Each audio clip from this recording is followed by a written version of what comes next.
Good afternoon. My name is Donald Morrison. As many of you know, I'm a member of the Department of Philosophy and am introducing today's Rice University lecture on ethics, politics, and society. This lecture series is co-sponsored by the James A. Baker Institute and the Dean of Humanities. On behalf of everyone involved, I'd like to extend a very warm welcome to each of you. It's a pleasure to introduce Philip Pettit, who's a philosopher of unusually wide range of interests and accomplishment. He's currently Lawrence Rockefeller University Professor of Politics and in the University Center for Human Values at Princeton.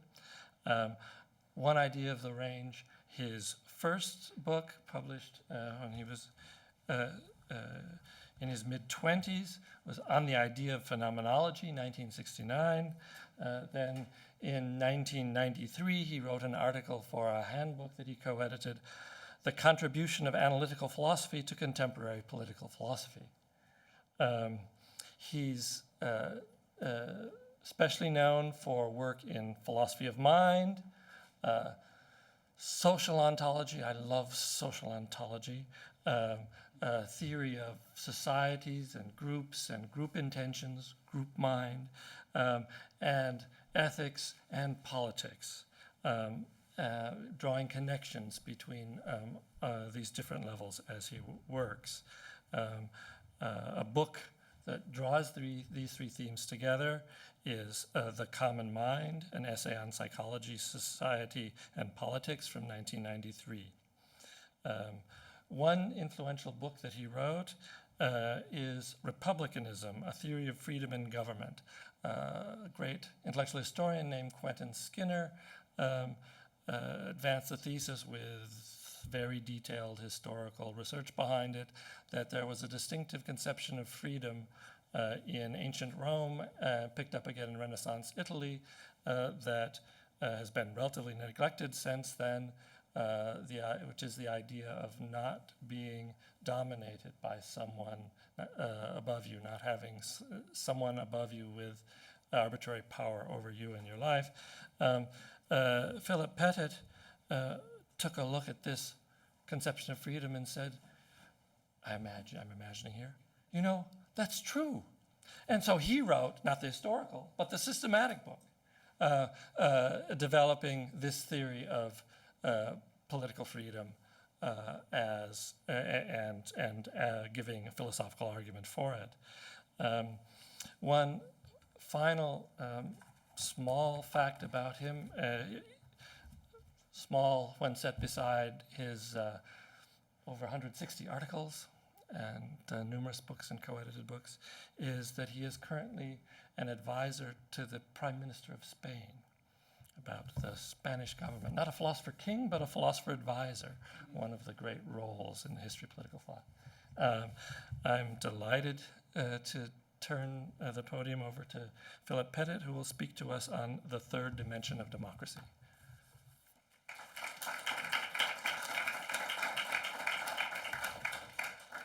Thank you very much, Don. That's a very generous introduction. I hope I can live up to it in the next hour or so. So I'm talking about the third dimension of democracy, not exactly a self-explanatory title, is it? It comes actually, the least why I call it the third dimension is, I take as a starting point, Lincoln's famous triad. I mean, actually it's, I guess, one of the only occasions in the history of political thought where a politician has invented a phrase that's become a sort of unifying theme for a discussion. And in a way, the famous phrase in the Gettysburg Address, where he talks about government of the people, by the people, for the people, has become, I think, a nice way of summing up various aspects of democracy. So let me just tell you, first of all, how I think of those three dimensions. Government, this is perhaps not an accurate interpretation of exactly what Lincoln had in mind, but it seems to me a plausible and a useful interpretation that government is going to be of the people, so far as the people are the sovereign, that's to say the power of last recourse, of last resort, the ultimate sort of authority. And a people will be the ultimate authority in that sense insofar as, for example, you don't have colonial government.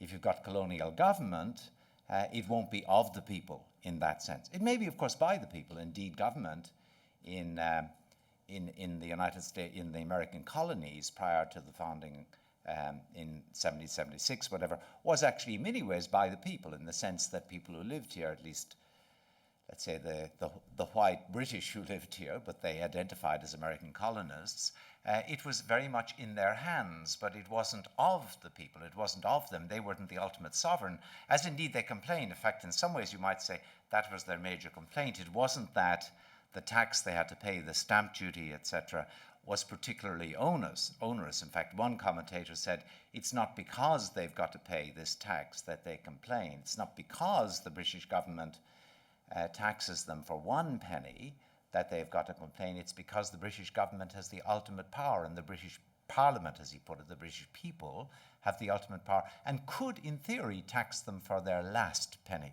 That was Joseph Priestley, the chemist, actually, commenting in support of the American,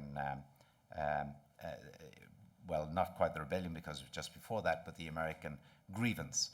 Okay, so government could be of the people, but not by the people, or, of course, for the people. Government equally could be by the people. What does that mean? Well, it ultimately means that the people are engaged themselves in the business of government, if only representatively. They take various offices, they play various parts, as we do when we protest against government, for example, even as private citizens. But they're also involved so far as they elect those who actually do serve in office. To that extent, government is by the people. So, for example, you could have government of the people, where the government is the ultimate authority, but not have it by the people. As in, it's not now, seems a very antiquarian sort of arrangement, but it was actually quite common in Europe through a long period. You could have an elective monarchy, whereby the people elect a king, and then the king's totally in charge for his lifetime, or her lifetime as it might be. For example, Poland was run for 200 years on that basis. I mean, very few people know, but for example, James II of England became King of England only after he had failed in an elective bid to become the King of Poland. He was beaten out by a German prince who was competing against him. You could have, in that sense, an elective monarchy. So the people are the ultimate sovereign, you might say, but they hand government over to a monarch. So when Lincoln talks about government that is of the people and by the people, he means both that the people are the ultimate authority, in the sense in which they weren't in America, and that they're equally those who either exercise government or elect those who exercise government, that it's by the people in that sense, which it was in America, that it wasn't of the people in the before the War of Independence. Okay, but now the third dimension, for the people. I mean, roughly speaking, obviously it means that not only must government be controlled ultimately by the people and exercised by the people or the representatives, equally it must be in some sense for the benefit of the people. Okay, now you might think that if you fulfill the first two dimensions, if you've got a system under which the first two conditions are fulfilled, the of and the by conditions, the for condition is bound to be fulfilled. Well, you might think that, but you'd be wrong to think that.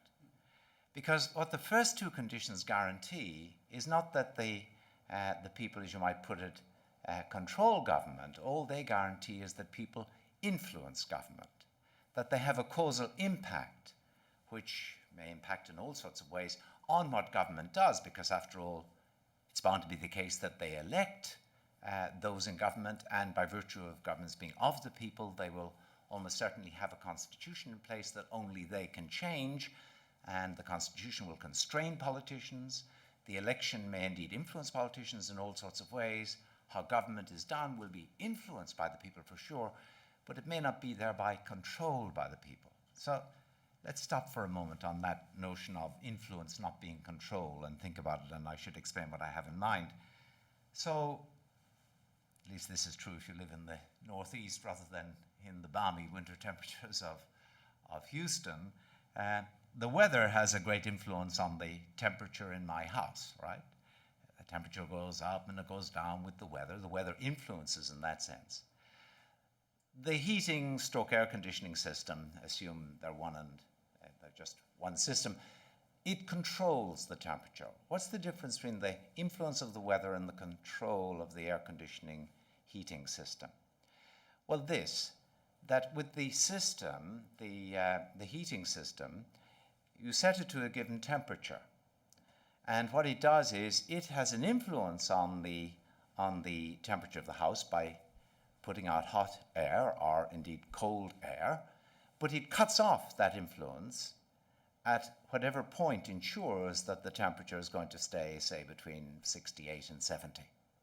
The reason we talk about this as control is not only is there influence, a causal input to the system with a certain result, but the causal influence, the process, is structured so as to ensure a particular result. There's a systematic end which is served by the causal influence. The weather influences the temperature of my house, but to no particular end. It's not as if the influence of the weather is channeled, systematized, organized, articulated, so as to achieve a stable end over varying conditions, a particular temperature.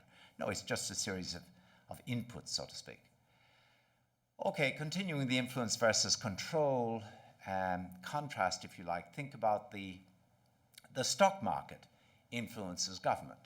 As stocks go up and down, that certainly influences government policy, interest rates, and so on. Well, forget that remark, since that's in the control of the Federal Reserve, and that's an arm of government. In a way, it is controlled. I'm just talking about stock market, and maybe not just the stock market in America. The stock market the world over has an influence of what the American government does, no doubt about it.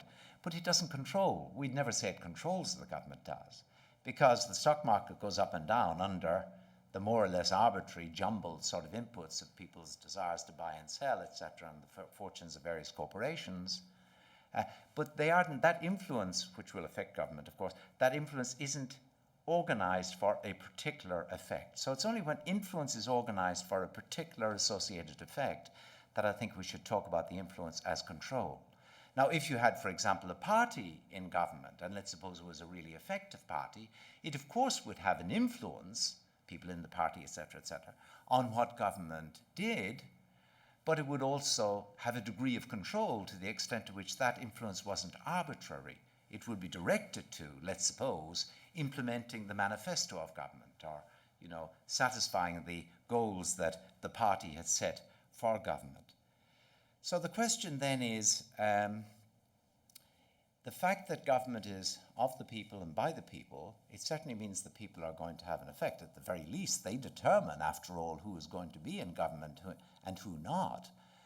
But that's not to yet say that that influence they have on government, how government behaves, is a matter of control. Because the question is, can it be, is it or could it ever be, influence which is systematically directed to a certain effect such that we could say the people actually exercise a degree of control? Of course, they'll never have a full degree of control, but exercise a degree of control over what government does. Now you might say, well, what's all this stuff about control? I mean, why am I talking about control anyhow? Maybe democracy is just about the people having an influence on government. Well, if democracy were just about the people having an influence on government, it'd be a very thin ideal indeed. Furthermore, there's an etymological reason why we might think of democracy rather as the people having control over government, not just influence, which is that the word, and indeed this is surely the associated idea down the ages, the word demos, meaning people, is joined in democracy with the word kratos, which means power or control in Attic Greek. What it means is that the demos actually have that sort of control. Even apart from etymology, surely democracy as an ideal would be much more attractive if it meant that the people had a degree of control over government. That's what it's about. That's what it's always been understood to be about, the ideal of democracy, or the more or less equivalent ideals of having a government a matter of republican control or whatever. Okay, so now what I'm going to do, having sort of put this claim that in order to have the third dimension of democracy satisfied, we have to have some account of why the people control government, and that requires us to give some account of how the influence of people can be seen as directed to a systematic end. In order to do that, in order to answer the question of can we identify such a target, I'm going to look at two standard sorts of candidates, and then I'm going to criticize each of them. The two candidates are the common good is the systematic end, that people influence government for, so to speak, that people target in their influence over government, and that justifies us as far as it's achieved in saying that people control government for the achievement of the common good. That's one theory. A second theory is one that says, no, what the people do is they control government for the satisfaction of the common will. So these two theories, the notion of the common good and the common will, both of them have been very powerful historically, and they still exist in the rhetoric of democracy and our common ways of talking about what purpose government serves and so on. I'm going to suggest a third way of thinking that I think also has deep historical roots, but that has sort of gone underground, and that I think it's a theme which I think needs to be resurrected in our thinking about democracy and articulating what the institutions of democracy actually require. But I'll hold it in suspense for the moment. I won't even give it a name. Mystery. The ex-candidate is going to appear down the line. Okay, let me just go through quickly the standard views, and many of you will be familiar with them. So the common good idea. You find it in Aristotle already. Aristotle says that no government is, well, he doesn't use the word, but we'd use the word, is even legitimate, counts as a true form of government as distinct from perversion, unless it's directed to the common good, the sumpheron. So, for example, he says monarchy would be fine even if it were directed to the common good, or indeed aristocracy, or indeed democracy. They all be fine if they're directed to the common good, but that is a condition, a really important condition. Similarly, Aquinas takes this up, of course, building on Aristotle in the Middle Ages, talks about the bonum commune as the common good, as precisely what legitimate government is about promoting. It's also a theme that appears in the long Republican tradition that Don referred to in the introduction, the tradition of Polybius and Cicero in ancient Rome, of Machiavelli, but not of the prince, the divine Machiavelli of the discourses in the Renaissance period, and the great theorists, of course, of government in the 17th century England. And not Hobbes, of course, but Locke, for example, and other people like Harrington, as well as, I think, the founders. In this tradition, there is also the notion that government has to be about the common good. And indeed, in this tradition, that third tradition, particularly the Republican, you often get the idea that democratic government, certainly Republican government, that what it's about is involving people in government, by the people in that sense, and therefore, thereby, by that means, ensuring that what government does will be promote the common good. Now, if this were true, you might think, hey, well, wouldn't the people then, if they really are involved in government, so to satisfy the of and the by conditions, and their being involved in government ensures that government is pursued with a view to the common good, then wouldn't that mean precisely that people control government? Because after all, there's a systematic end which their involvement is supposed to advance or promote, and that amounts, by the account I gave you, to a sort of control, a degree of control over government. I should say in this literature, in all of this literature, common good is contrasted with factional good or sectional good. It's contrasted with the idea of government being conducted with a view to special interests, lobby groups, the oil industry, the poor. Aristotle, for example, thinks of that as a perversion of government if it were just oriented to the welfare of the poor, not to the total welfare. All of those special interests, factions was the great word, that's the contrast with the common good. So, okay, is this sort of theory, which would say that's what it means for government, for the people to promote the common good, is this plausible? Well, I think there are three reasons why it's not really. One of them is a reason of indeterminacy. It's the problem of, well, what on earth is the common good?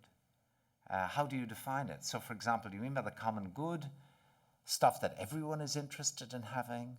But then is there anything that everybody, literally everybody, is interested in having? If you think of people's private interests, the things they want in life, and now you look at the overlap between those private interests, is there really a big enough overlap that we can say that's what people's involvement in government should be about promoting, that's what the third dimension of democracy requires? Well, there may not be. That's part of the problem. Many people have argued that there really is no such identifiable, determinable, stable target we might call the common good. Of course, even if you did think there's a big overlap between people's private interests, and that's what government should be about providing, ensuring, defending, protecting, advancing, even if you thought there was that, the trouble is if you say the common good is just the overlap of private interests, then it just takes one person with eccentric interests who doesn't have much in the overlap to mean that's no longer the common good, right? So you get all sorts of problems of indeterminacy, let's call that sort of problem, first of all. But the second problem, there are two forms to it, meaning there are three problems overall. With this approach, the common good approach to defining the end of government, of democratic government, is a problem of paternalism. So, first version of the problem is this. You might say, well, government is for the common good. Look, you can see it's doing this, that, and the other, but it might be the case people don't see it. They don't think it that. They don't think this is their common good.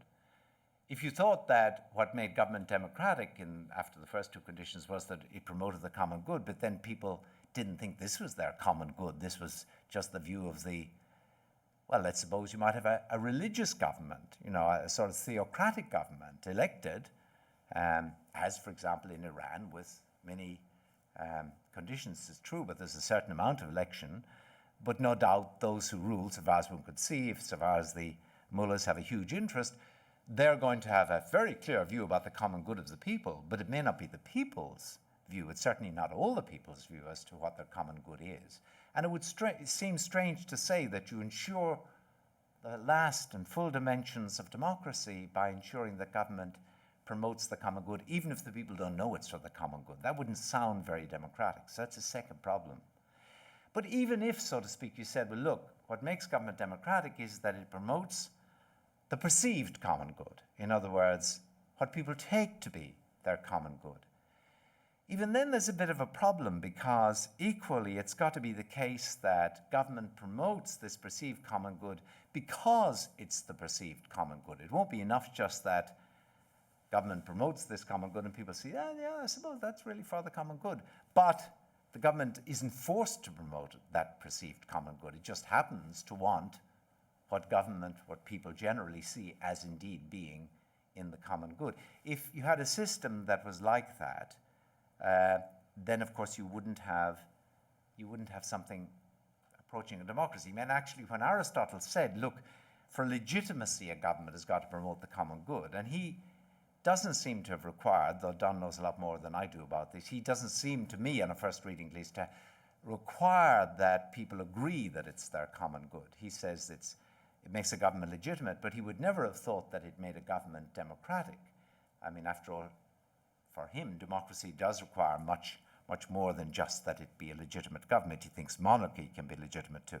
Anyhow, I hope you got a sense from those rather brisk remarks of why I think that just nailing the common good as the third dimension of democracy, the goal that should be advanced in virtue of governments being by the people and of the people in order for the government to be democratic, that just doesn't seem to work very well. Okay, so the other major theory is what I call the common will, well, many people call the common will theory. This appears, I think, and I'm not primarily a historian, and I'd love to be corrected if I'm wrong about this, but it seems to me to appear first and most clearly in the work of, well, perhaps Baudin, but certainly Hobbes, and of course, most of all, in the work of Rousseau. So what these people think, so far as I can see, they think in order to have democracy, and Hobbes, of course, thought a democracy would be one possible form of government. I mean, he didn't think it was the best, but he thought it would be possible. But he thought in order for it to count as a democracy, then the people, the demos, would have to have a will. It's not just that government would happen to serve their good. It would have to be a government that was answerable to their. They would, in other words, they'd have to be like an agent. You know, the collective people, like a corporation, you might say, like a corporate entity, and they would have to form a will, and that will would have to direct government. Then you'd have democracy. Then you'd have a demos with kratos, with power or control. That seems to be the image that is the image that you get in Hobbes's writing on democracy. Rousseau, more than 100 years later, famously in the Social Contract in the 1760s, Rousseau argues that the one and only legitimate government has to be democratic, and what it means He doesn't use the word democracy, as it happens, for various reasons, but we needn't worry about that. It has to be a government that is indeed formed by and answerable to and directed by something that deserves to be called the common will, the will of the public person, as he calls it, the will of the people considered as a unified person or agency. Okay, so now that certainly would give you a third dimension of democracy. If you thought that, hey, people, we may not have noticed around here, but they're forming will about this, that, and the other, and what makes government democratic is that because it's by the people and of the people, it's actually forced to answer to that common will. We all have to say, I guess, that would certainly answer to a conception of democracy, of the people being in control. But where does this will come from? Again, there are a number of problems. The first problem, just like with the common good, is an indeterminacy problem. How do you tell what the common will is? Well, no, actually, Hobbes and Rousseau had a clear answer to that. They made it quite determinate what the common will was. They said the common will was the majority will of the people in assembly. They both thought about the people gathering as if in a common assembly, and I suppose you might stretch this with electronic voting or something, but they basically thought the common will, the one determinate meaning that it has, is the meaning of the majority will. And what democracy would mean, in particular what the third dimension of democracy would mean, is that not only is government of the people, by the people, it is for the people in the sense of being responsive to that majority will. That's what democracy is about.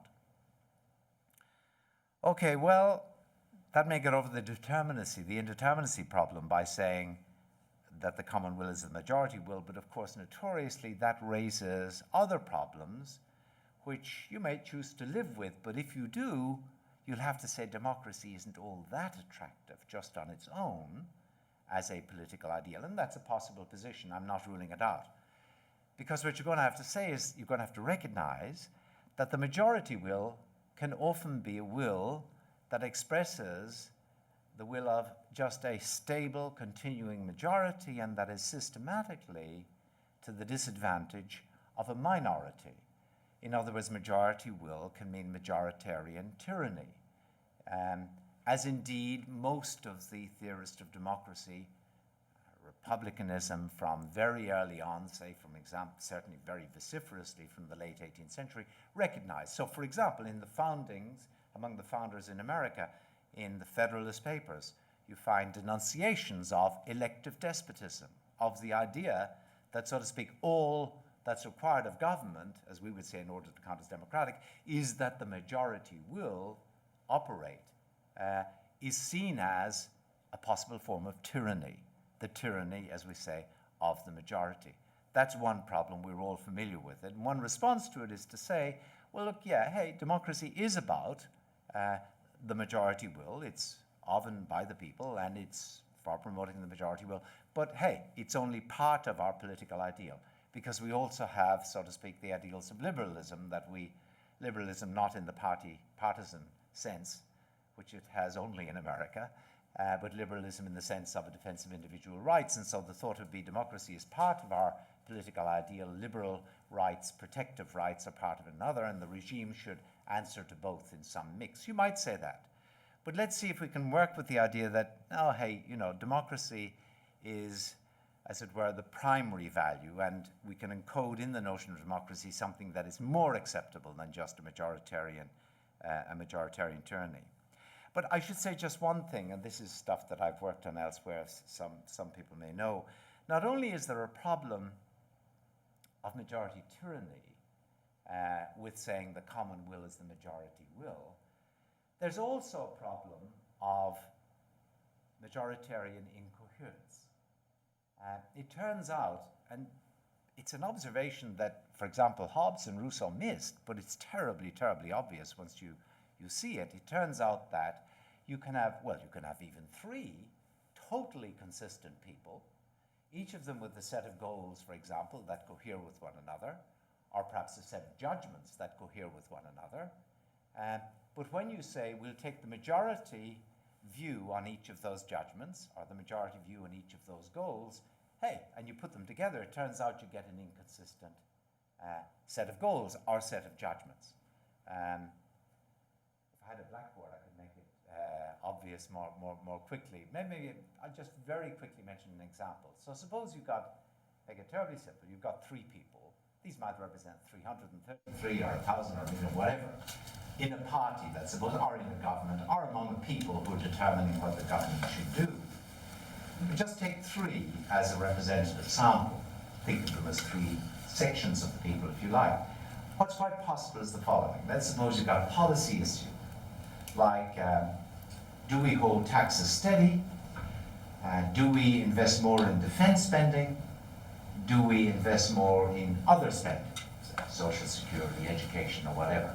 Now, as we all know, we each of us probably have views on those 3 issues straight away. If I asked any one of you, you'd probably have a view on each of those 3 issues, whether after the next election we should keep taxes as they are, not certainly increase them, whether we should increase defense spending, whether we should increase other spending. Okay, now imagine these 3 people, they could have the following sets of views. There's A, B, and C. A is to my left, B is to my right. Okay, so A might think with holding taxes steady, that indeed taxes should be held steady. He might think that defense spending should be increased, and he might think that other spending should not be increased, it should be reduced. That's a perfectly coherent package. You hold taxes steady, increase defense, lower other spending. This person over here might think that you should again hold taxes steady, but that rather you should decrease defense spending and increase other spending. Again, a perfectly coherent position. I, in the middle, might think that no, you should raise taxes and increase both areas of spending. Okay, another set of coherent views. You mightn't think they're particularly attractive one or another, but these are plausible profiles of views. Now you put them together. So do we hold, we determine the popular view, the popular will. Do we hold taxes steady? Well, yes, because this guy and this guy said hold taxes steady, right? I was the only one who was against that, remember? Do we increase defense spending? Well, yeah, because this guy said increase defense spending and I said increase defense spending. This was the only one against. Do we increase other spending? Well, hey, yeah, because this guy over here said increase other spending and I said increase other spending, and this was the only one against. So if you just you aggregate a majority view of those 3 terribly simple sets of issues, and the 3 of us may be highly intelligent people. This is not down to, as were the stupidity of the people, as it's sometimes said. Just majoritarian aggregation of individual wills will not necessarily give you a coherent majority will. So if you say what the government should be tracking is majority will, and understand that as Hobbes and Rousseau did, as a strict vote on every issue, majority vote on every issue, then you can end up not just with the tyranny of the majority, you can end up with the incoherence. You can give government an incoherent package. So that seems to me to really knock majority will, or the common will in that sense, off the table with the common good. So let me now introduce the mystery package that I'm going to unveil. Okay, I've thought about a word to use for this, and I haven't really come up with a very attractive one, but here's what I have come up with. I say that what the government should be about in a democracy that makes it capable of being described as for the people is not promoting the common good, not promoting the common will, not in that sense I've given, but rather promoting or being faithful to or tracking what I call the common mindset. Now let me explain what I mean by the common mindset and why I think that the common mindset might represent a plausible target, so to speak, for government to track, such that by virtue of its being by the people and of the people, it would be forced to track the common mindset in an ideal regime. I don't say that we always live up to this, and that represents a plausible and attractive version of the democratic ideal. Okay, to introduce the notion of a mindset, let me give you just work with some toy examples first of all. Imagine that we're just about this number, right? We're all spread out on the beach. It's summer, we're all in our towels, we're lolling about and so on.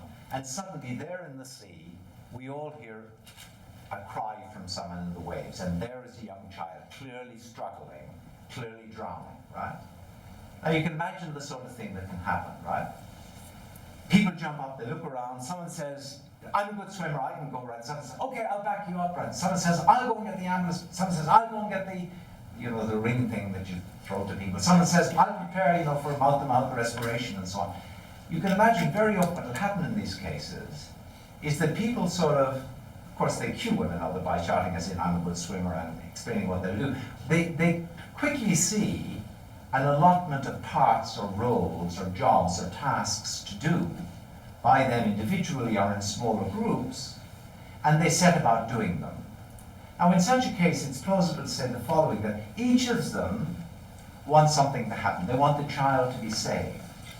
And each of them wants the child to be saved, intends the child to be saved, not by his or her own efforts, because they recognize straight away that much better that we team up, as we say. And what they each intend or want or seek is that they together should save the child, right? And because of each automatically going into this team way of thinking, they each are led to play the part that is most saliently allotted to them. As in, you know, I'm no good as a swimmer, I don't know about mouth-to-mouth respiration, but I will run to the phone that's half a mile away and I'll ring the ambulance, right? And you call out to other people, I say, I'll do the phone, you know, so. Okay, so we each do our part. Others swim, others get the respiration stuff going, others go for the life ring, or what do they call those things? Those rings Life that you throw. preserver. Life saving. What? Preserver, I think. All right, Preserver. okay. They don't call it that in Australia, or in Ireland, but anyhow. Okay, whatever it is. So we each do our part. Now what happens is we all intend that we together save the child. We each, as a result, play our part. And we each do that, of course, partly because of expecting that others will play their part. And it sort of manifests to us that we're all doing that, right? That's the sort of magic of what you might call joint action, which I think we do all the time without even thinking about it very much. Just with a contrast with that joint action, actually, think about, there's something where you get not a common action performed by people, where there's a common intention, or a common mindset is what I'm calling it here, rather than common intention. There's a common mindset which is save the child, and we each act as that seems to require of us, and we each endorse what we together do. Take by contrast with that, this isn't to falter, I think it's just to give you a contrast case. We all go to, let's suppose, the local mall, and we all want to buy at the best price available, and so we each shop around for any good we're looking for the best price available, and hey, what's the result? Well, if it were at least an ideal competitive market, the result would be that everything would be sold at competitive price, right, at the price such that lower than that the person goes out of business, because we'd be driving the prices down. But we wouldn't be doing that as a matter of common mindset or intention. That would be just a result of what we were each doing for our own ends. In the beach case, it's not that we're each acting for our own end and there's a common effect, which is the child is saved. Rather, no, we see what we're each together doing, and we're each prepared to do our bit in that plan or orientation of action, because we expect others to do it, and because we all wish that together this effect be achieved. Actually, do you know the novel Enduring Love, or indeed the film Enduring Love? There's actually, I think, the best descriptive piece of English writing I know on any topic is Ian McEwan's description of the Bloom predicament in the first chapter of Enduring Love. If you don't read it, you have to read it. This is a must read. If you read anything else in English literature, read that chapter, because it's a wonderful description of people aspiring to enact a joint intention and failing to do so. You don't know the story at all. It involves basically people find they see a child being blown in a large balloon, you know, one of these, what are they called, the big balloons, and the child's in a basket, and there's one man holding on, and the wind is dragging it across a huge field, and clearly it's threatening to take off, and the child is screaming, etc., etc. And various men run, and the ropes hanging out of these things, and they grab the ropes, and you can see they're each looking at one another, you know, and they can each see the plan is that if they each hold onto the rope, etc., you know, they'll each bring it down, and, well, I won't spoil it. Anyhow, I won't spoil it. That's in any case, you get the notion of a common mindset that people enact in a group. Now, this may seem a far cry from politics, because you may say, well, wait a moment. In a democracy, just in virtue of being a democracy, in what sense do people act on a common mindset, or ever act in a way that's even vaguely like the Beach case, or indeed the Bloom case? Seek to act in that way. Well, actually, just think about it for a moment. There's at least one case where I think it's relatively uncontroversial that we each, in a way, act out of a common mindset, in my sense. By the way, something you will recognize in the analysis I've been given is very closely related, and derives from Michael Bratton's work on joint intention, acting on a joint intention. And there are various other people who've worked on that topic too, but the account I just sketched or gestured at is closest to Bratton's. Okay, so here's one political case where it seems to me we do act plausibly on a joint intention, on a joint out of a joint mindset in that way. And that's when we go and vote. Assuming we do go and vote. Suppose all of us go and vote. Now what happens? We each presumably realize that that are each doing this, are each enacting these parts. They happen to be symmetrical parts here, or they're asymmetrical parts in the Beach case, but each of us doing this, we each recognize that someone's going to be elected, let's say as president or Democratic nominee or whatever it might be, as a result of this effort. Do we each intend that that happen? Well, certainly we each acquiesce in the process whereby it happens. We go along with it, we endorse it, we accept it. Okay, so in that sense, we recognize that we together are going to achieve this end. And we recognize that, of course, and for that reason, presumably, I mean, if that weren't so, why would we do it? We each go and vote ourselves. Of course, we do that only because, well, you've got to give me some little bit of rope here, but more or less only because we think that other people are going to do it too. Let's suppose if less than a dozen people turn out, it's going to be null and void. So we each do it on the assumption that other people are going to do it too. And of course, we all recognize that we all know this. I mean, we're not dumb. We all know what we're doing when we go to vote. We are going along with a system that will produce an elected representative or whatever. We're each playing our part, expecting that others play their part. And we do this in a way that's manifest to all of us. It's all above board. We know what's happening. We each of us know what each of us is doing. We each recognize that everybody knows what everybody's doing. In that sense, it's totally above board. It's just like the Beach case, actually. So in that case, you might say, well, hey, in going to vote, at any rate, what people manifest is a common mindset, or let's call it intention, if you like, that indeed those in power be elected according to a certain procedure. And that's certainly one way in which there is at least that minimal common mindset, that common intention. In a way, it's very closely related to the notion of a common will, but it hasn't got to do with the, majority voting on the system or anything. It's subtly different. Okay, if that's all there were, of course, to a democratic common mindset, you might say, well, there isn't, again, very much to democracy. And of course, I'm trying to make the most of democracy as a political ideal here. Because you might say, well, wait a moment, then that means to say that government is for the people is just to say that government, well, what? That it can't help but fail. I mean, it can't fail. Government, it has got to act on the basis of electoral apportionment to office, in which case there are no constraints at all on those in office. So that wouldn't help us very much, but it does illustrate the sense in which you can have something that you might call a common mindset or a common intention. But now what I'm going to suggest is that there's another aspect to a common mindset we have in any democracy that conforms to the sort of norms of lots of discussion and freedom of speech and freedom of protest and freedom of assembly. Okay, and so let me do that now. We don't just vote in a democracy. Let me put it in a slogan first of all. We also vet, or we try to vet. We're not just voters, we're vetters.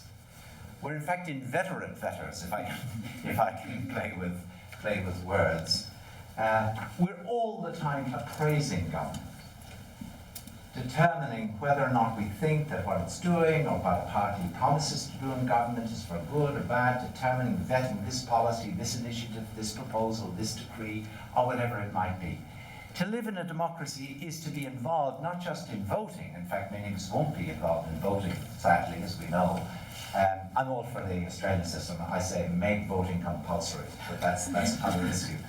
We're much more often and much more reliably involved in vetting rather than voting. Okay, so what I want to do now is just think with you a little bit about what's involved in our being democratic vetters. It's not the happiest of terms, but anyhow, it goes nicely with voters, right? Okay, so what's involved, it seems to me, is this. We each think, I think we each display an assumption that really government is expected to be responsive to the sorts of views and arguments that are put forward in the population. I think that's sort of parallel to our each expecting that those who hold office in government are those who are going to be elected under the system of voting that's in place. And believing this, that our, as it were, joint arguments, deliberations, the sorts of things that get supported in the terms that we commonly accept. And I should say that just by the way. When we vet, we don't just vet from a purely personal point of view. Like I might say, oh, hey, I don't like that policy because it ain't good for Princeton philosophy professors, for example. That's a purely private basis of assessment of no interest at all to the rest of you. So if I stood up and say, I'm for such and such because it'd be really good for Princeton, you might well say, well, thanks very much. You might tell me, I mean, that's really not relevant, right? When we vet usually in terms that we think other people will at least accept. Of course, we may differ hugely in conclusions. But when I say to you, look, I do think there should be, for example, if I do, a national health system of some kind, right? You may say, why? I may say, well, look, this is the only thing will, for example, treat people equally in a certain way, or this is the only thing will guarantee against awful emergency conditions that people can find themselves in.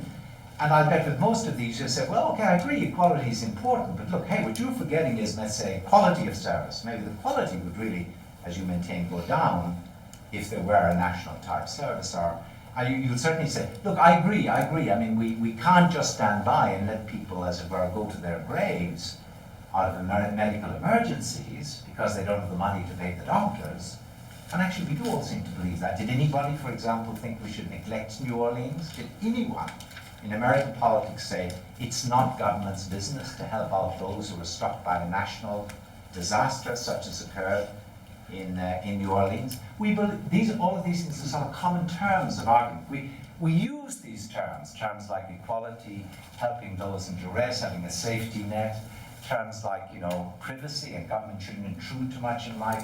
We invoke these terms in argument for quite different conclusions.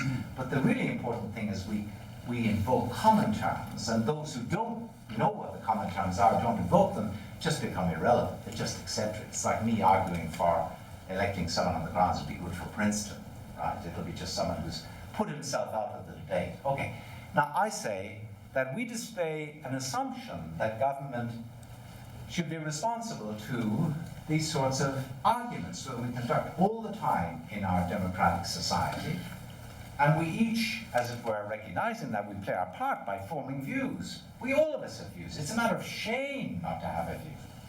Well, it ought to be. I suppose something is in politics, but I say to the undergraduates here, grow up. This is really important. If you say you have no interest in politics, you don't know the world that you live in. It shapes so much of what happens around you. So I hope nobody in this audience will run that line. I say we certainly do, most of us recognize, care about politics, and so we do argue about what should be done this way and that, and are ashamed if we can't do it. And we expect other people to do so.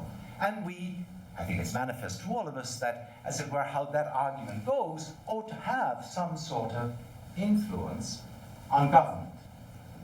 Now, here's the sort of suggestion I want to make, that the target that in a democracy a government should be expected to track, and to track precisely because it's government by the people and of the people, is the target of governing, well, let me put it in a phrase, on the people's terms. And what I mean by that is governing in such a way that for everything that's done, they seek to justify and explain what is done to the people in terms that they can presume are going to be accepted as at least relevant terms of argument amongst the people. And actually governments at least go through the motions, perhaps the pretenses, the trappings, so to speak, of doing that when they give in Congress, in Parliament, in public speeches, in State of the Union addresses or whatever, an account of what they are trying to do that they hope will answer to the sorts of terms of argument that are validated, valorized by the fact that people invoke them all the time in vetting what it is that government does. I think of this as the best story, as it were, about what government should be tracking, about what would make government be for the people, not just of and by the people. So let me make it a little bit more concrete. Here more concretely is what I would expect of a government that would answer then to this democratic specification. I would expect it to, as I say, try to conduct and justify government in these terms that no one can stop and say, hey, that's irrelevant. Did you say that you were just doing this for some sectarian interest or whatever, some sectional interest? And politicians will always rightly understand that they're expected to justify in common terms. Now, what does this mean in greater practice? Well, what it means is this. First of all, it means that governments will just simply back off any policies that look like the common terms of debate would just make them unthinkable. Of course, this is something that you never see.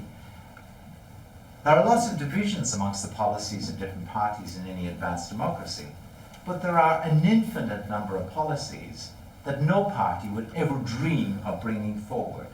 And I say it's because those policies would be unthinkable, indefensible, in terms that people as a whole would accept. So for example, let me think, they'll all be bizarre policies, of course. A party says, okay, we're going to give a really big tax reduction to everyone whose surname begins with M and any letter later in the alphabet. And those up to M, they're going to get slugged. Right? They're going to get a heavy tax slug. Okay, well, such a government would probably be appealing to a majority. I mean, I haven't thought about what the number of cutoff is, which would do it very precisely, right? But would any government come forward in an advanced democracy with that sort of policy? No, because there's no possibility in the terms that we valorize in arguing with one another of justifying that sort of policy. So I say that one thing we should see straight away is that the fact that there is a currency of terms of argument accepted in a society, even a society that divides viciously on matters of particular policy, the fact that there's a common currency of terms that they use in justifying them means that those terms will put a whole lot of policies just off the table.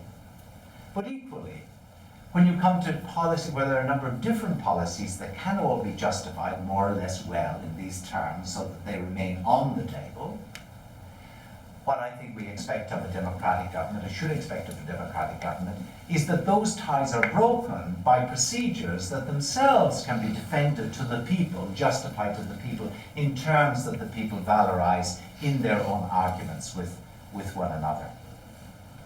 Okay, now, I hope that at least the drift of what I'm trying to defend is obvious. I think, just to repeat, I think there are many common terms of argument, common premises, common reasons, if you like, that we all accept as relevant what government should do. Reasons related to equality, reasons related to the prosperity of the society, to the privacy of individual lives, to the lot of those who suffer natural misfortune, to the lot of the severely disabled, and so on. I think there are terms that we accept in common, build different policies on the basis of, and I think that a government will be democratic.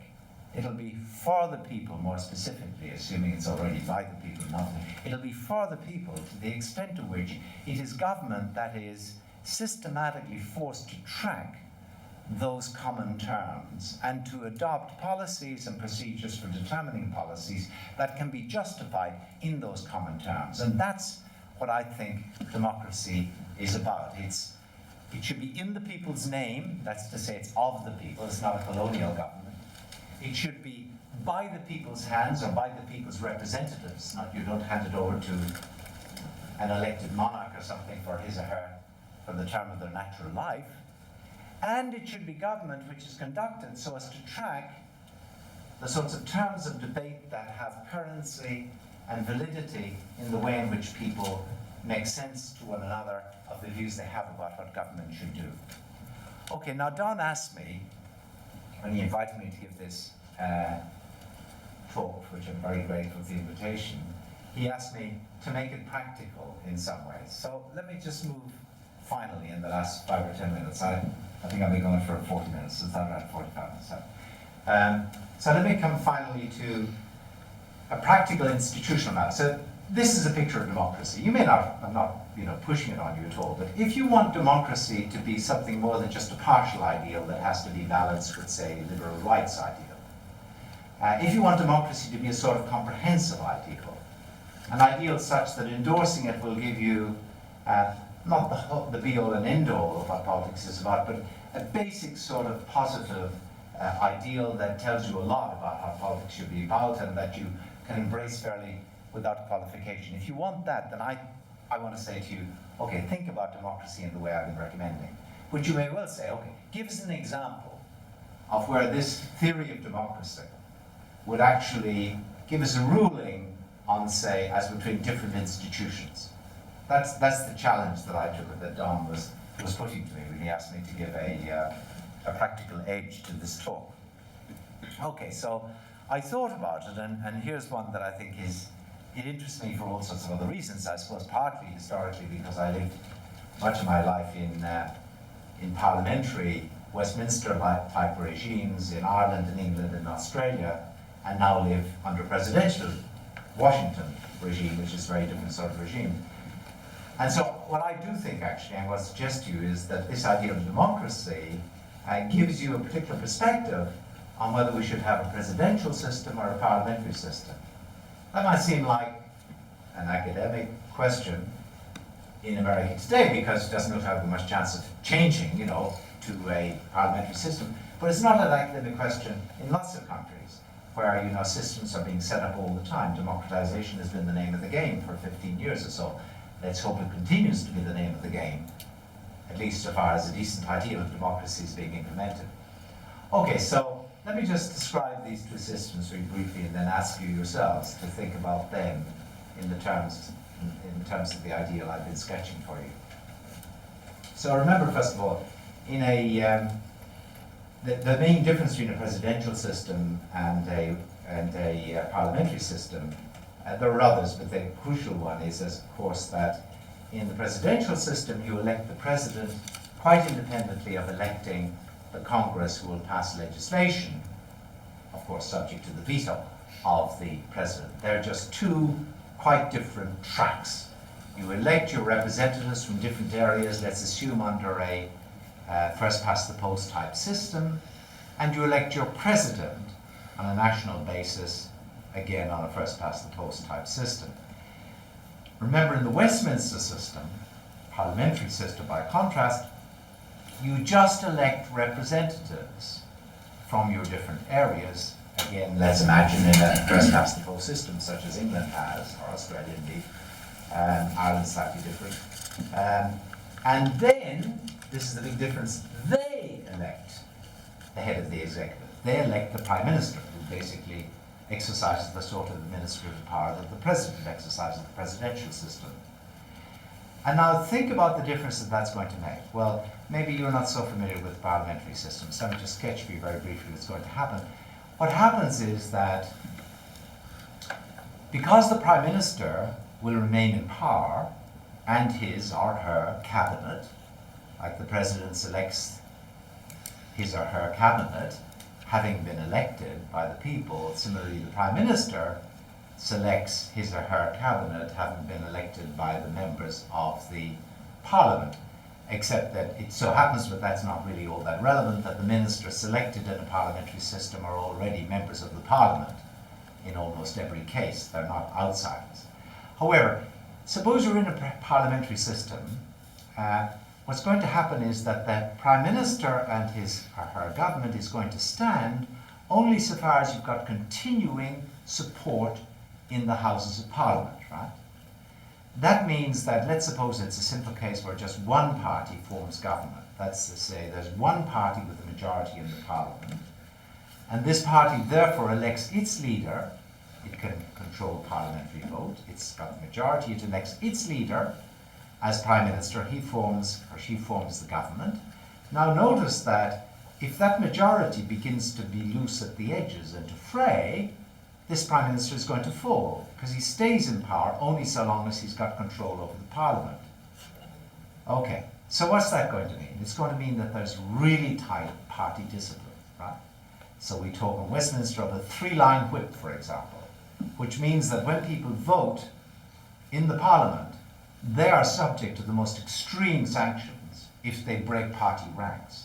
They get thrown out of the party, and in the system that in effect means they don't get re-elected, except maybe in 1 in 100 cases. So it's the ultimate sanction. So they hold ranks, they vote for the party on almost all issues. Okay, now what does that mean for election? Suppose you're electing someone in, Clydeside in Scotland or whatever, your representative. Okay, he's, let's say, Labour Party, and there's a woman from the Conservative Party. Well, you're not going to think, well, I'll elect the person who'll do best by Clydeside, because you're going to know that each of those is going to be forced to vote with the party in Parliament and won't be able to be responsive to the Clydeside interests particularly, will be tied to whatever the party says they should do, right? So there won't be much local pressure on these members of Parliament. In fact, they, as it were, establish local connections by having weekly surgeries where they talk to people or nice to people and tell them about how they solve their problems by going to various parts of the government. But they don't respond in the sense of voting in Parliament differently from their party colleagues. They have to vote with the party, and everybody knows that. Which means when you vote, you don't really vote for the member from Clydeside, you vote for the Labour Party or the Conservative Party. And this means so there's a lack of local pressure. Equally, when the party forms government and they're forced to vote basically according to ranks, this also means that the lobby groups don't have such penetration, because the lobby group can't go to a particular MP and say, look, we're going to campaign against you, give you bad publicity, or not support you in the election, or support your opponent unless you vote for us. He's going to say, well, look, I'll vote for you if the party votes for you, but not otherwise. I've got to vote with the party, right? That means in turn the lobby groups have got to buy up over the whole party in order to control what government's going to do.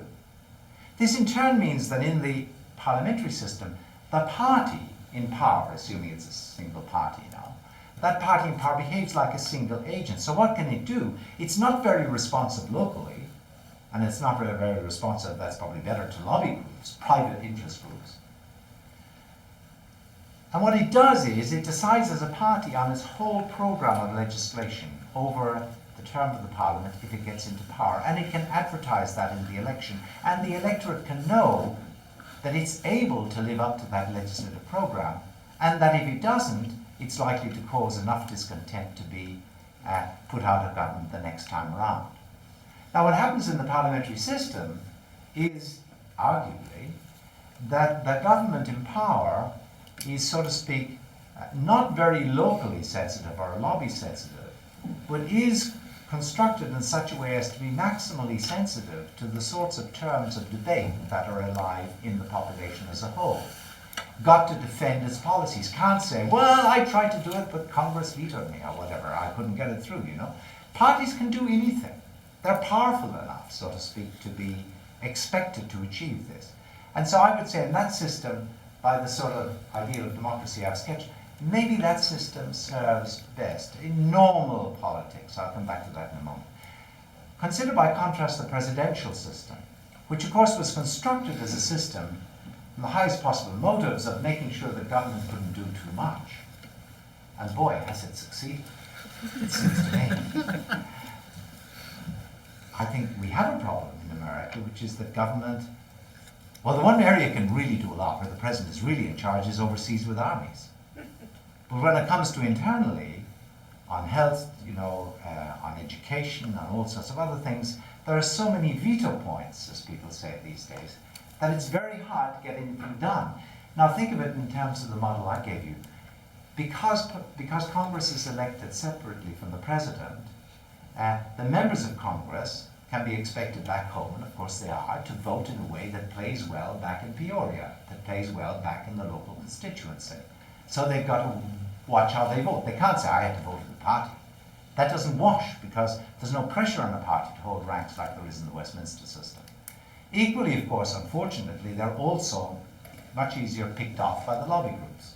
Because the lobby groups, especially with our campaign finance laws, can threaten opposition, can threaten lack of support for the opposition, etc., which can have a powerful influence on any issue, as it were, the swing members of Congress. So you create high local sensitivity, a good thing in many ways, and high lobby sensitivity.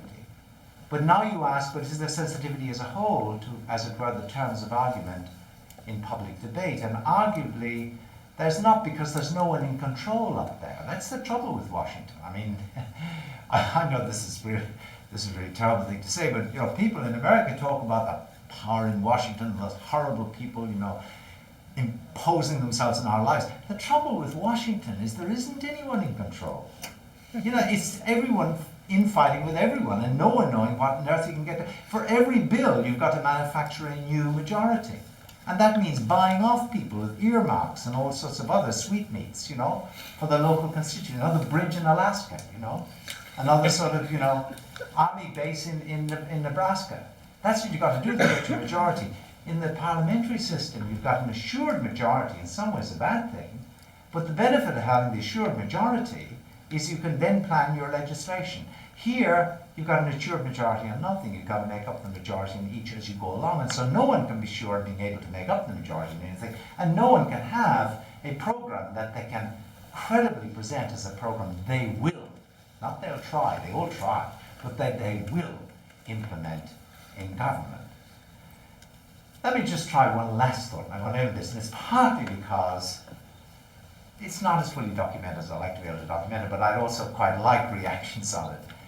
The statistics I've looked at suggest that in the parliamentary systems and the presidential system of the US, you get pretty well the same support for gun control after a gun atrocity. Port Arthur, Australia, 1996. That place in Scotland, Britain, 1996. There were two horrible gun outrages.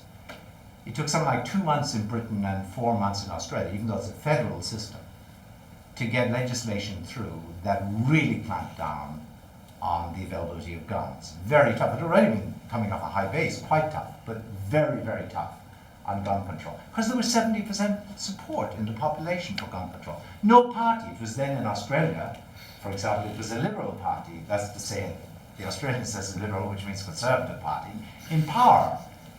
In many ways, the less likely party to do this. But no party in government could say, gee, 70% support, you know, the papers are telling them that. And we're not going to implement it. It's very, very hard. In America, it turns out after gun outrages, and as I say, it's a little bit wobbly now, my statistics. I'm not, because I haven't looked at this quite recently, but I understand it's normally about 70% support. Pretty well the same. Does anything happen? Nothing. Because there isn't anyone in charge up there who would respond to this, right? There are all sorts of individual parties, but we know the representatives, and there's a very powerful lobby, the NRA active in this area. Of course they'll be able to pick off and threaten and buy off, let's face it, particular members of Congress. So you can get maybe in that way, it seems to me, a failure to respond to what are commonly accepted terms of argument if the 70% statistic is right in the community at large. So anyhow, that's what this sort of view of democracy, and you know, I'm just putting it up for you, and I'm actually working on it at the moment. It's not as if I've got a nicely sort of finished and polished off view, but this view of democracy as being of, for, and by the people, of, by, and for the people in the sense of explain, particularly for the people in the sense of being answerable to the common terms of argument in the population. This view would seem to argue for the parliamentary against the presidential system. At least, and let me finish with this, in terms of normal politics. Because what I do think is very striking is, I suspect, but you know, this is sort of a philosopher speculating empirically, which is always dangerous, but I suspect that the American system would prove more resistant to extreme cases. I mean, it's striking that it was Weimar, the Weimar system, the Weimar Republic, that very much a parliamentary system in Germany, that allowed fascism take over so wholly. I suspect that might be more difficult in the American system. I think the American system may be designed to deal with extremes, which the founders, of course, were very conscious of, you know, that there would be an extreme. Fascism didn't exist as well, but that sort of takeover of government in the name of a particular minority, all the veto points make that very difficult. That maybe is not so difficult in the parliamentary system. Maybe it's more exposed, as it were, come a perfect storm. Maybe it's more exposed to capsizing in a way in which this system is not. But anyhow, that's the practical, empirical example of where I think the theory applies. Thanks very much. Thank you, Speaker. And we have just some time for questions. Before that, I want to get in the bit of my introduction I left out, which is a plug. 3 weeks ago, his latest book came out. 3 weeks ago, I got it express mailed. Made with Words, sort of survey of basic ideas in the philosophy of Hobbes. I've read now a good chunk of it, and I highly recommend the book. Bookshop is open at 5:30. So, floor is open to questions? Sure. In the back? Yeah, you seem to talk about, you touch on the possibility of the tyranny of majority. And could you comment on do you think there's a fallacy in the way, in Madison's argument in Federalist 10 that essentially, you know, you can't have democracy, pure democracy, because it would invariably lead to the tyranny of the majority, and that perhaps that this concept of a democratic government should be of and by the public mindset is perhaps well, for lack of better words, dangerous, possibly even leading to, you know, some kind of a Schadenfreude or something like that. Well, listen, I don't think the argument, unfortunately, I think there is a mistake in the argument of Federalist 10. The Federalist 10 is a very important argument in the founding period, as you all probably know. So the argument, Madison's worry, and the worry of you know, through the ages, almost every problem in politics, has been that you get many factions, and that a faction can seize power and just rule in its own interest and against the common interest, however that's understood, maybe in these terms here. And he argued in that, and of course it was a wonderful turning on its head of a traditional argument. The traditional argument was that you could actually only have a republic, was the word they were talking about, of course. For our terms, democracy will do, in a small-scale society, right? That when it went large-scale, you almost needed you needed a czar, you needed someone who was powerful and centralized government. And what he argued was that, on the contrary, there was another problem, the problem of faction, which argued for expanding the orbit, in that wonderful phrase that he uses. Okay, so the way he argues there is this.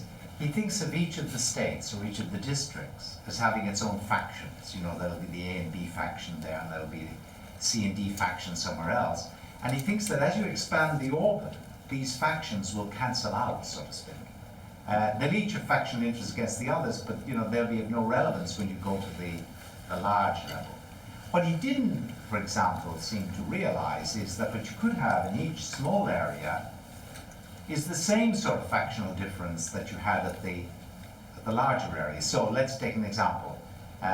You could have racism in each, you know, smaller area of government replicated in the whole, and the fact of expanding the orbit would make it easier, not harder, for the racist majority, let's suppose, to impose on a racial minority. He just took the majorities, minorities in each area would be minorities and majorities are on different issues, not about the same issue. That's the problem with Federalist 10 as I see it. Now, I don't see myself, but I wouldn't, would I? But I'd be persuaded if you could show me. I don't see myself that saying that government should be answerable to the terms endorsed ambulando, as it were, arguendo, you know, in argument by people as they talk with one another. I don't see that requiring that would would foster a sort of factional government, because after all, they are the terms endorsed in common across the people, at least across people, I would add, and I didn't put this in the lecture, who are willing to accept that they should live on equal terms with others. I mean, there may be the zealots, there may be the Nazis, there may be who say, well, I don't accept that equality. What do you mean equality? I'm an Ubermensch, you know, or whatever. I'm special, or my lot is special, you know, what about, I mean, okay, so you can't require that they're accepted by such, but people who accept the idea of coexistence on the same terms, and then you ask about the terms of argument that they seem to subscribe to in common, insofar as they argue with one another in those terms, on common grounds, even if to different conclusions. I don't see why that should, after all, what you're looking for here is a common base, right? And I don't see why that should push in a factional direction. Let me just add one thing. You might say, I mean, there are two sorts of objections to theory you might put. One is that it does something, there's something bad. I myself, I don't think that's the weakness, but you might say there's another weakness, which is, hey, isn't this just too anodyne, too thin a value? You see, it's democratic just because the government justifies and is forced to justify its policy in common terms, and I suppose it's an effective system, is effectively held to account to those common terms. But after all, you might say, this is consistent with having a conservative government, a liberal government, you know, whatever sort of government at different times, etc. So isn't it a very thin ideal? I would say to that, actually, yes, it is a thin ideal. Democracy isn't the whole lot. It's actually, I say, a theory of legitimacy. If a society is democratic, and only if it's democratic, I would say, is it fully legitimate? But that's not to say that legitimacy is a thinner ideal than justice, because people within a society may say, this is a legitimate society, I like the way things are done around here, but I don't think we're doing the best things. And as a citizen, I want to argue in the terms of common debate that, hey, we should change it, you know? Anyhow. Marty? I wanted to ask if you could distinguish a little bit more the sort of the conception you have, this mindset conception, versus the common good conception, because when you started talking about the sort of common terms that the government's going to be responsive to on the mindset conception, it seemed to me that, you know, possibly those common terms are what people have in mind when they talk about the common good, right? So even though they disagree about how to implement those things, everybody agrees that there's going to be, you know, certain things they want the government to do. They might disagree about the the policies of how to do that. So how I mean, what's the difference, I guess, between understanding the common terms the government's supposed to be responsible for versus understanding those terms as expressions of the common good, or as instances of the common good? Well, it may in truth be the case that some people have talked in terms of the common good, because it's often been left fairly vague in the tradition, have had in mind something quite close to what I'm talking about. I would love it if that were the case, actually. I mean, it would sort of seem to me to be an extra argument for it. It would argue against my originality, you know, that would make it much more likely that I'm correct. The more likely I am to be original is that, the less likely I am to be correct. And I'd much prefer to be correct than original. I mean, correct isn't the right word, but original. Okay, so let me just say this in response. The common good conception, as I've at least presented it here, treats people, as it were, as beneficiaries, right? They're to be helped, you know? We dole out stuff to them. Give them the stuff that's good for them. That's what government is, okay? The common will conception treats people as agents, the guys who really form government, form a will, tell us what to do, right? It's very exciting, but it's sort of hard to realize. The common mindset view that I'm trying to talk about, it treats people as people who think and argue and talk all the time, right? And what it's saying is we ought to have a government that's responsive to the sorts of terms that get established invariably as common terms of reference and argument and association amongst those people. And that's what's required to make the government democratic.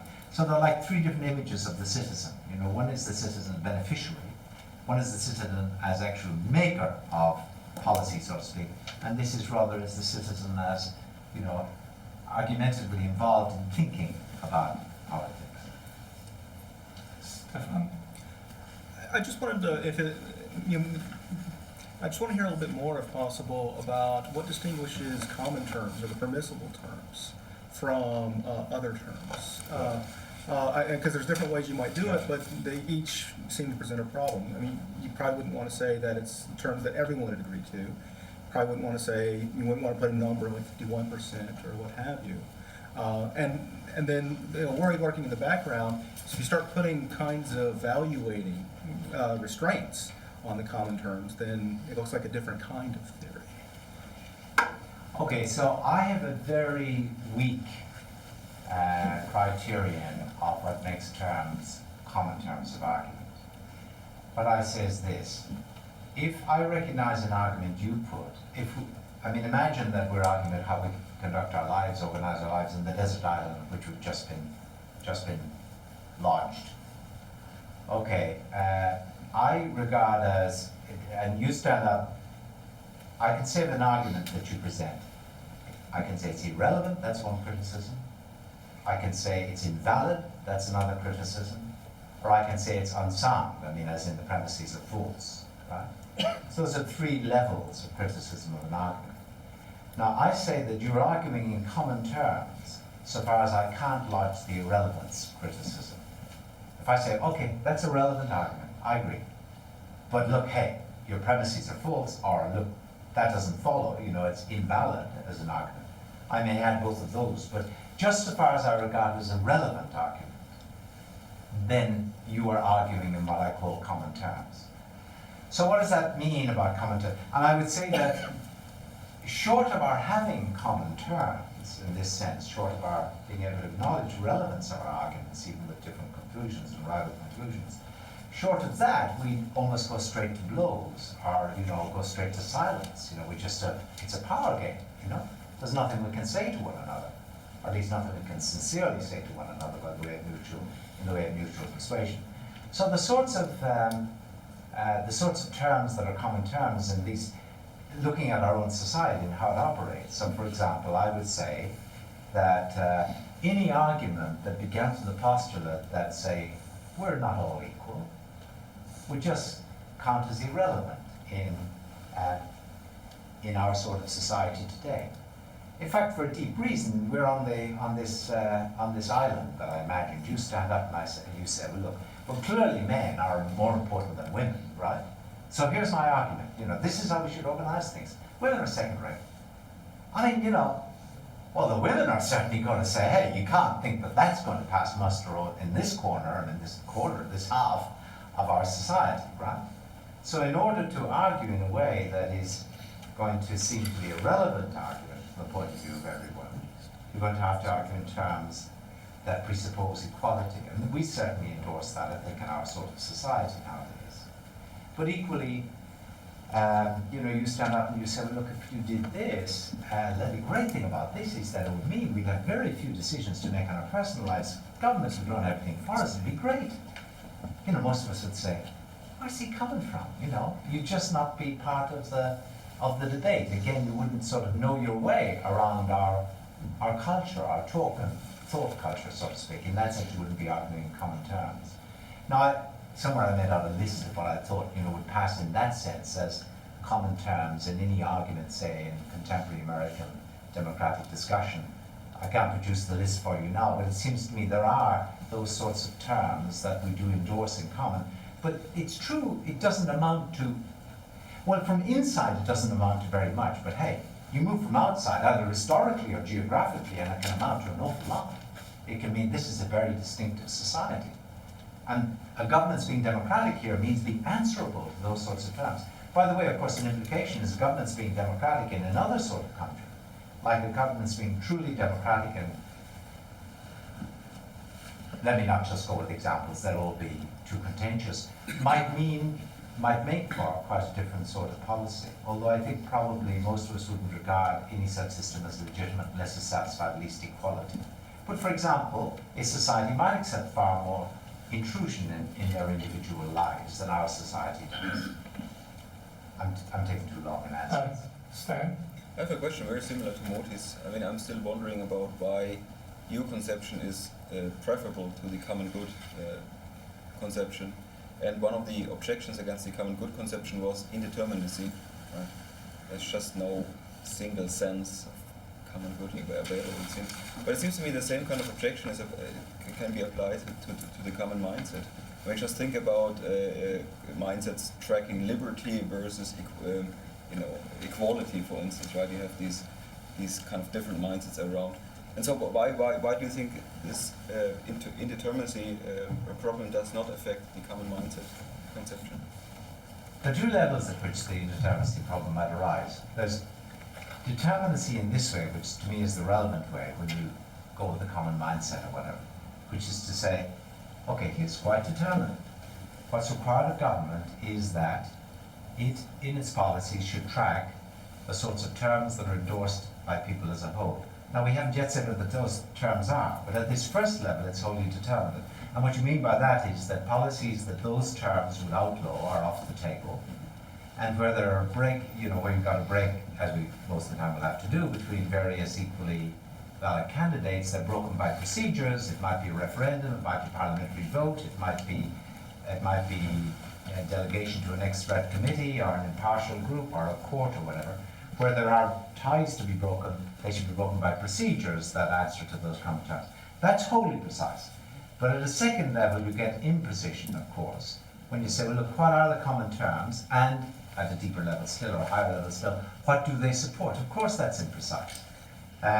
But that's where the system as a process operates. You can't tell, as it were, you can't tell what the common terms are going to be until, and it changes all the time. I mean, not radically, but there's been a real evolution in the common terms of debate, for example, in America since the Civil Rights Movement. The terms which are accepted on all sides of politics now were not accepted on all sides of politics then. Or indeed the revolution in attitudes towards women and by women and so on.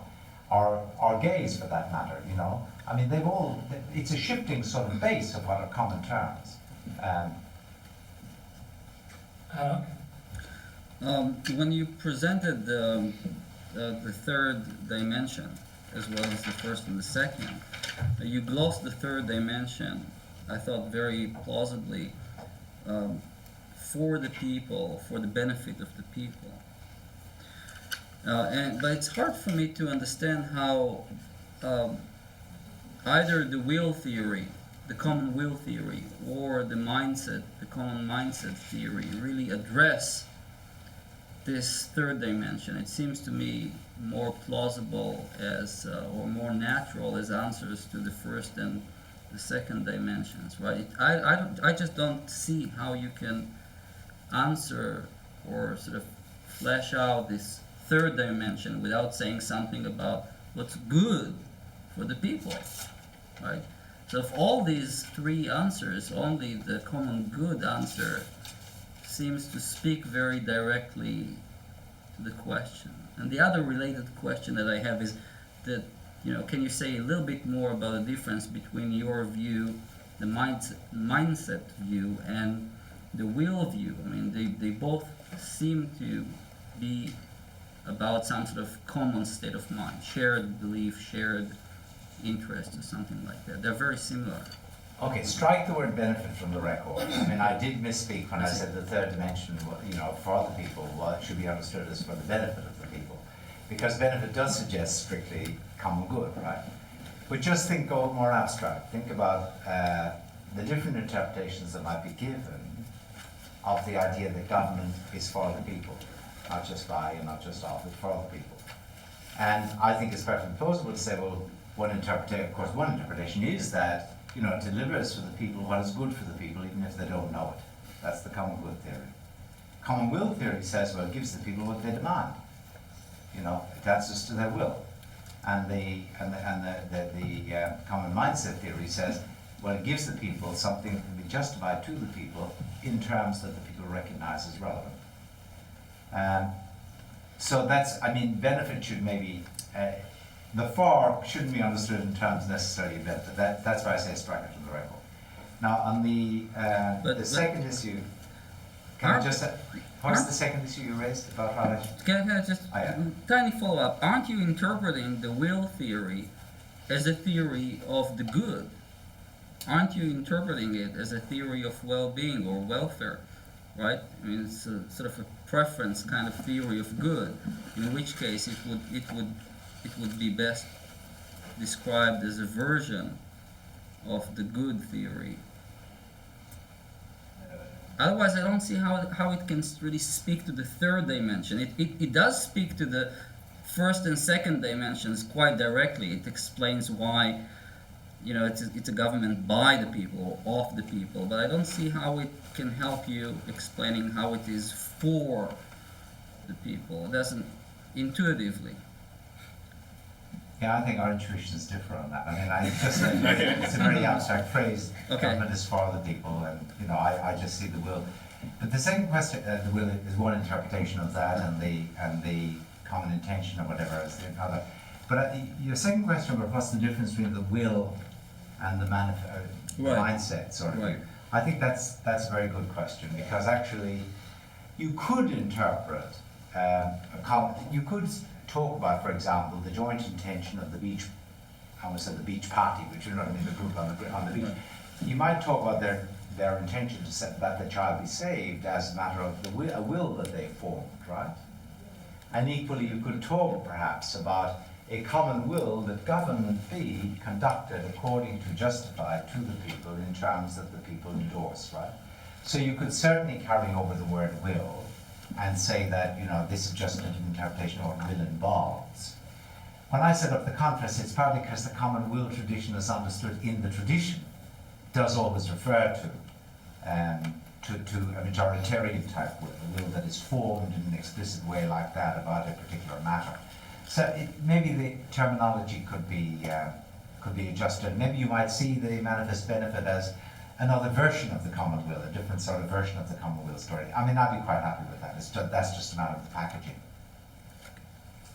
One last question. Yeah, I have a question. Does the common mindset theory entail a move away from representative democracy to more participatory version of democracy, or? Good question, and that does go to, again, more institutional matters. The way I've developed it in other work, and this is sort of part that you've probably picked up of the book I'm hoping to write on democracy, is to think of the following way, that first of all, it's not to move away from representative democracy actually, but it's to treat as representatives of the people a far larger group than just those we elect. Electoral representatives are one sort of representative, I think. You can have many other sorts of representatives. So for example, when we, just to give an example, when we as a society say that any citizen is entitled to challenge what government has done on the grounds of its being unconstitutional, you know, if he's been affected by it, before the courts, right? We license that person to do that. In fact, the Constitution has been established so as to at least facilitate, if not to enjoin someone to do that, right?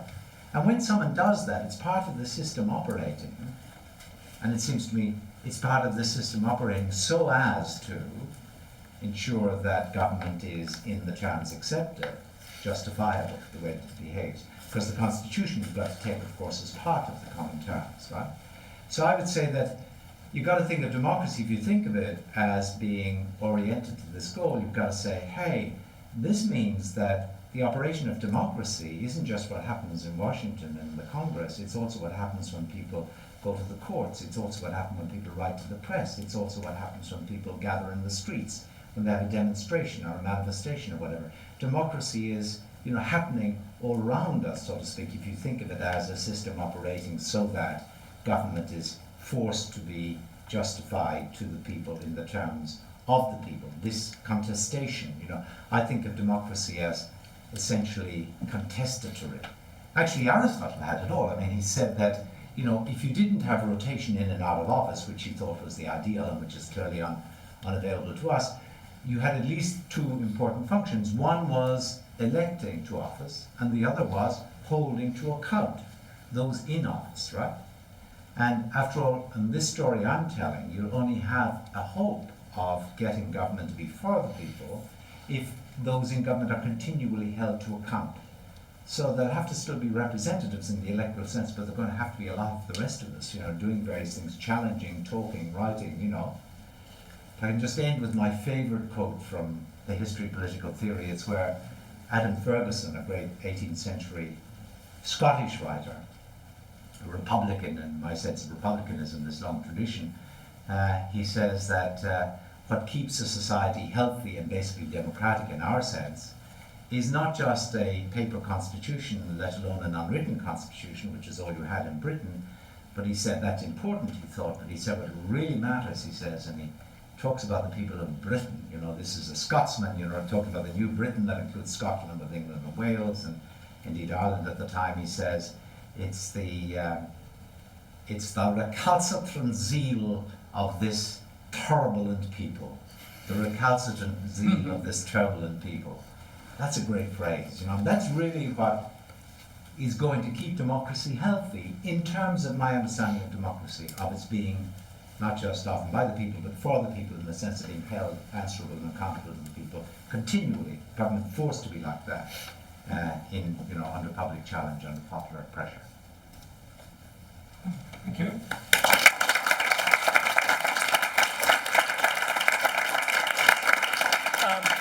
The conversation can continue. There is food and drink outside.